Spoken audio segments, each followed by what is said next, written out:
এখন এই যে দুইটা বিজেটি কনফিগারেশন, একটা হচ্ছে এইটা এনপিএন কনফিগারেশন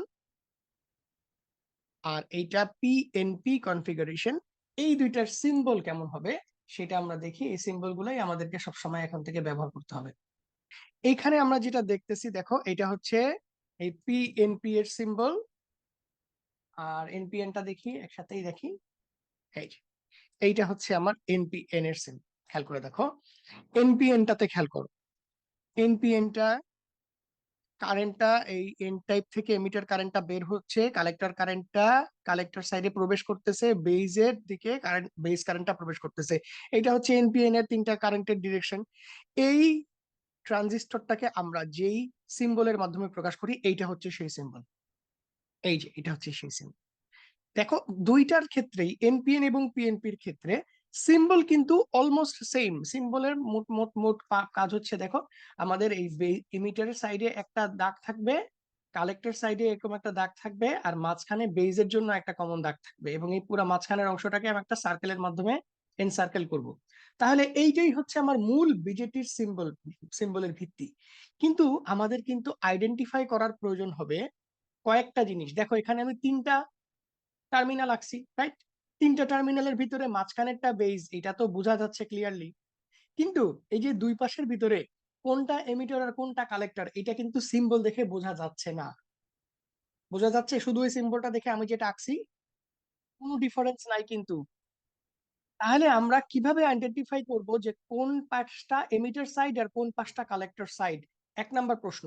দুই নাম্বার প্রশ্ন হলো, দেখো এই এনপিএন এর জন্য যে সিম্বল ব্যবহার করা হয়েছে, পিএনপি এর জন্য একই রকম সিম্বল ব্যবহার করা হয়েছে, তাহলে আমরা কিভাবে আইডেন্টিফাই করব এই সিম্বলটা এনপিএন এর সিম্বল নাকি পিএনপির সিম্বল?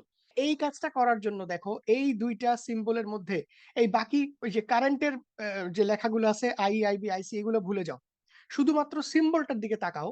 দেখো এখানে একটা জিনিসই শুধু পার্থক্য আছে, সেই পার্থক্যটা কি? একটা জায়গায় অ্যারো চিহ্ন দেওয়া আছে শুধুমাত্র।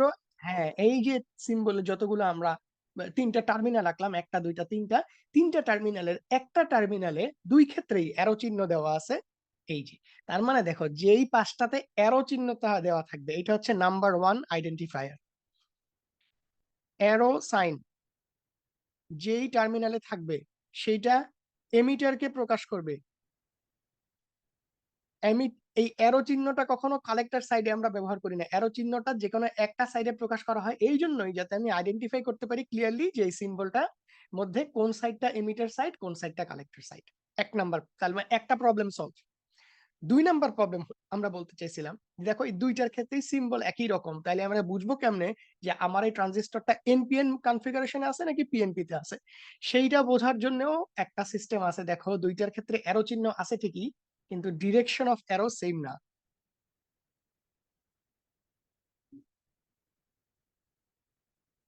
যে কোনো একটা আমরা যদি মনে রাখি, তাহলেও আমরা বুঝতে পারবো কোনটা এনপিএন আর কোনটা পিএনপি। যে কোনো একটা মনে রাখো। দেখো খেয়াল করে, এনপিএনটার ক্ষেত্রে অ্যারো চিহ্নটা কিন্তু এই টার্মিনাল থেকে বাইরের দিকে আঁকা হয়েছে, আর পিএনপির ক্ষেত্রে অ্যারো চিহ্নটা ভিতরের দিকে আঁকা হয়েছে। এরকম কেন করা হইলো দেখো, এখন এই উপরের চিত্রটার সাথে মিলাও। উপরের চিত্রটাতে আমরা কি দেখতে পাচ্ছি? এই যে এনপিএন ট্রানজিস্টরটা আছে, এই এনপিএন থেকে এমিটার কারেন্টটা বাইরের দিকে ফ্লোয়িং, সেই জন্য এই সিম্বলের মধ্যেও এই যে ট্রানজিস্টরটার সিম্বলটা দেওয়া হয়েছে, এমিটার কারেন্টটাতে বাইরের দিকে ফ্লোয়িং অ্যারো দেওয়া হয়েছে, যেটাতে বোঝা যায় যে এইটা হচ্ছে এনপিএন। একইভাবে দেখো পিএনপি টাতে আমরা দেখতেছি এমিটার কারেন্টটা এনপিএন পিএনপির ভিতরের দিকে প্রবেশ করতেছে, এই জন্য এই পিএনপির সিম্বলে ভিতরের দিকে অ্যারো চিহ্ন দিয়ে বোঝানো হয়েছে যে এটা হচ্ছে পিএনপি এর symbol। দুইটার মধ্যে ডিফারেন্স বুঝতে পারছি।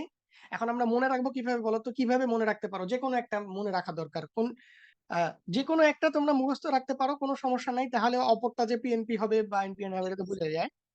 আমরা একটা খুব একটা একটা শর্টকাট আমাদেরকে, আমরা যখন পড়াশোনা করছিলাম আমাদেরকে শিখাইছিল, সেটা হচ্ছে নট পয়েন্টিং ইন কোনটা। দেখো তো, নট পয়েন্টিং ইন কোনটা? নট পয়েন্টিং ইন এই দুটার ভিতরে পয়েন্ট ইন করতেছে না, হ্যাঁ বাইরের দিকে পয়েন্ট করতেছে কি? সেটা হচ্ছে এনপিএন।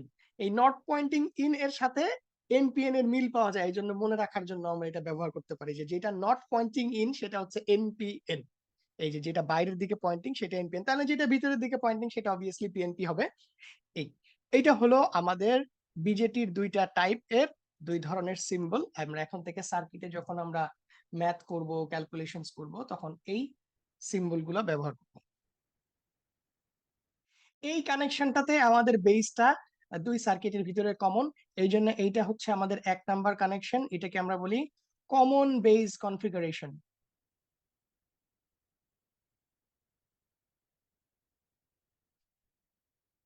ব্র্যাকেটে ইন শর্ট আমরা এটাকে বলে থাকি সিবি। সিবি বলা হবে, তো অনেক সময় পুরা কমন বেস কথাটা লেখা হয় না, জাস্ট সিবি লিখি। আচ্ছা, তাহলে কমন এমিটারটা কেমন হবে এটা একটু দেখি তো। কমন এমিটারটা কিরকম হবে, আমি ছবিটা আনি।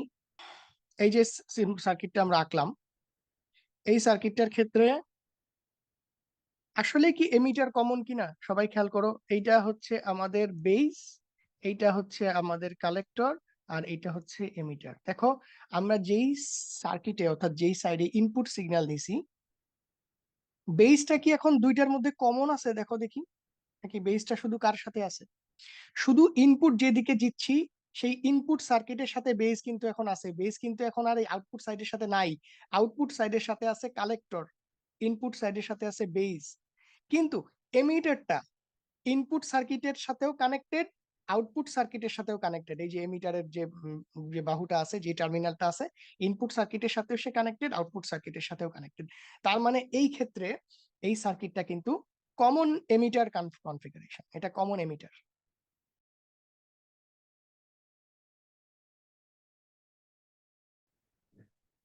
আচ্ছা, তাহলে লাস্টলি কমন কালেক্টর, এটার চেহারাটা দেখি। লাস্টলি এই কনফিগারেশনটার দিকে একটু ভালো করে তাকাও তো, দেখো তো এইখানে কেন এটাকে কমন কালেক্টর বলা হইলো। আমি ইনপুট কোথায় দিচ্ছি, কোন দুইটা টার্মিনালে ইনপুট দিচ্ছি? ইনপুটের একটা প্রান্ত বি তে না, আর ইনপুট সিগন্যালের আরেকটা প্রান্ত সি তে না?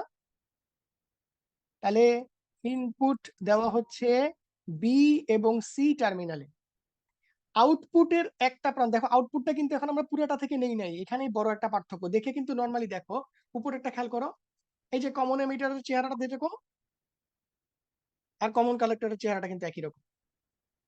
কিন্তু পার্থক্য হলো আমি আউটপুটটা একটা আলাদা টার্মিনাল, আলাদা একটা কানেকশন পয়েন্ট বের করে এখান থেকে আউটপুটটা নিচ্ছি।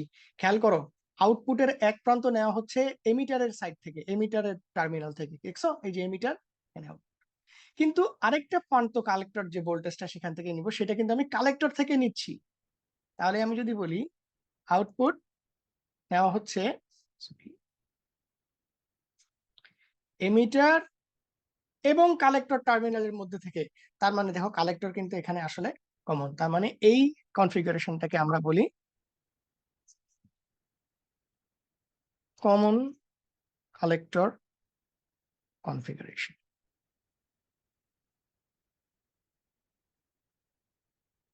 ব্র্যাকেটে সি সি। এই তিন ধরনের কানেকশনের কিছু ইউনিক বৈশিষ্ট্য আছে। তিন ধরনের কানেকশনের ভোল্টেজ গেইন একরকম না, কারেন্ট গেইন একরকম না, অ্যাপ্লিকেশন একরকম না, ফ্রিকোয়েন্সির রেঞ্জ একরকম না। যেমন অনেক হাই ফ্রিকোয়েন্সি অ্যাপ্লিকেশনের ক্ষেত্রে কমন বেস কনফিগারেশনটা ব্যবহার করা হয়, যেমন গিগাহার্টজ রেঞ্জ, মেগাহার্টজ রেঞ্জের যে সার্কিট গুলো আছে কমিউনিকেশনের জন্য, স্যাটেলাইট কমিউনিকেশনের জন্য, এইসব জায়গায়। আর ম্যাক্সিমাম ইলেকট্রনিক ডিভাইসেস এর ভিতরে যেই ধরনের বিশেষ করে অডিও অ্যাম্প্লিফিকেশন, যেমন অডিওর ক্ষেত্রে তোমরা অ্যাম্প্লিফায়ার ব্যবহার করা হয় তোমরা জানো, এই ধরনের কেসে আমাদের কারেন্ট গেইনটা যেহেতু বেশি লাগে, সেই সব ক্ষেত্রে আমাদের কমন এমিটার কনফিগারেশন ব্যবহার করা হয়, এবং এই কনফিগারেশনটা হচ্ছে মোস্টলি ইউজড। সিই কনফিগারেশন যেটা কমন এমিটার, এটা মোস্টলি ইউজড কনফিগারেশন তিনটার ভিতরে। আবার কোনো কোনো সময় আমাদের অ্যাম্প্লিফিকেশনের প্রয়োজন হয় না, কিন্তু আমাদের ইম্পিডেন্স ম্যাচ করার প্রয়োজন হয়। অর্থাৎ দুইটা সার্কিটের যদি দুইটা অংশ থাকে, একটা থেকে আরেকটাতে আমি পাওয়ারকে ট্রান্সফার করতেছি, দুইটার ভিতরে ইম্পিডেন্স সমান না, তখন আমাদের এখানে পাওয়ারের একটা মিসম্যাচ হয়। এটাকে বল, এই দুইটার ক্ষেত্রে আমাদের ইম্পিডেন্সটা ম্যাচ করানো লাগে, সেই ম্যাচ করানোর কাজটা করে হচ্ছে এই কমন কালেক্টর টাইপের সার্কিট, এটাকে বলে ইম্পিডেন্স ম্যাচিং। এটা আমি আবার পরে ইনশাল্লাহ আরো ভালোভাবে ব্যাখ্যা করবো আমরা, সমস্যা নাই।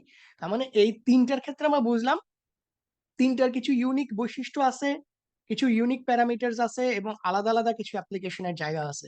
সো এইটা যদি তোমরা একটু নিজেরা সেলফ স্টাডি করো, আমি একটু বলে দিচ্ছি। একটা সুন্দর টেবিল আকারে আমাদের এই তিনটার ক্ষেত্রে তিনটা একটু কম্প্যারিজন দেওয়া আছে, আমি একটু বলে দিই বইয়ে কোথায় আছে। কম্প্যারিজন অফ ট্রানজিস্টর কানেকশনে এই তিন ধরনের কানেকশনের ক্ষেত্রে ইনপুট রেজিস্ট্যান্স আউটপুট রেজিস্ট্যান্সের পার্থক্য কেমন, ভোল্টেজ গেইন কোনটার কেমন, অ্যাপ্লিকেশন কোনটার কেমন, এরকম একটা কম্প্যারিজন দেওয়া আছে। এই কম্প্যারিজনটা নিজেরা দেখবা।